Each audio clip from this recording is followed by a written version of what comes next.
I think what has happened is they give their life to the Lord, they get saved, but they're trying to drag these worldly identities with them unknowingly. For example, as men, a lot of times we can find our self-worth in our success. We find our self-worth in approval of people. And they get stuck in two worlds. You can't serve two kings, two kingdoms. So they're saved, but they're still stuck in a world mindset. And that's where the challenge comes in. So in our book, we're challenging men. Let's look at the original design God had for us as men, and let's seek that. And Jesus said, when you've seen me, you've seen the Father. That's really the mandate as men. When we walk into a room, people should sense, see, and feel the Father heart of God in everything that we do.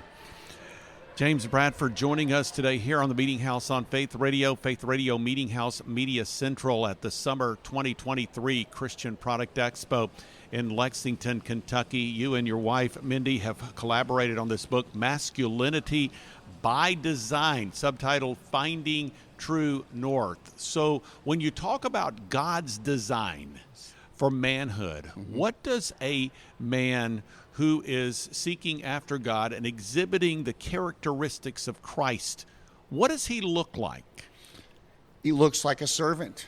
He literally looks like Jesus, because Jesus said in John 20:21, the same way the Father sent me, so I send you. So as a man, I have to look at, okay, how did the Father send Jesus? Jesus was a laborer. We're laborers. A lot of us, we work. Jesus was a carpenter, but also a stonemason. He was a tecton. So it looks like being Jesus in the workplace. So that's how the Father sent Jesus, and that's how he is sending us.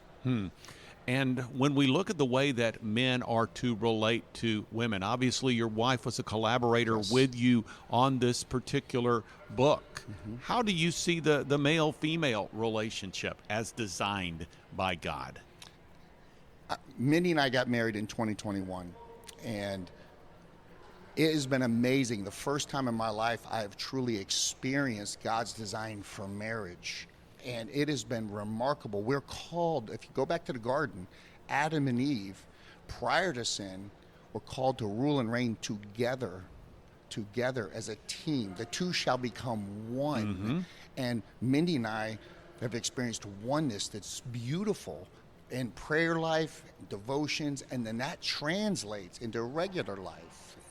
What I challenge men, if you can find spiritual unity with your wife, that produces emotional safety and an emotional unity, which then leads to physical intimacy. That's the flow that we have seen that transforms homes and then transforms culture and society.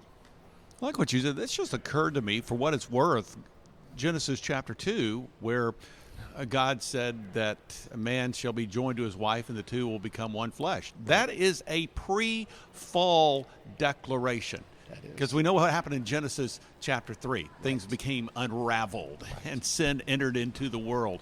But as we look at God's original intent, Genesis chapter 2, and it was reinforced by Jesus, that is still God's desire and God's design for marriage even today. What's fascinating with your point, when Jesus was asked a societal or cultural question about divorce, specifically how men were divorcing women, he did not answer with the law or the prophets. He invoked the authority of the original design of God. He said, in the beginning, he made them male and female. And then at the Sermon on the Mount, how birds are fed. Again, he invoked original design. That's the power and that's the beauty that as men we need to seek.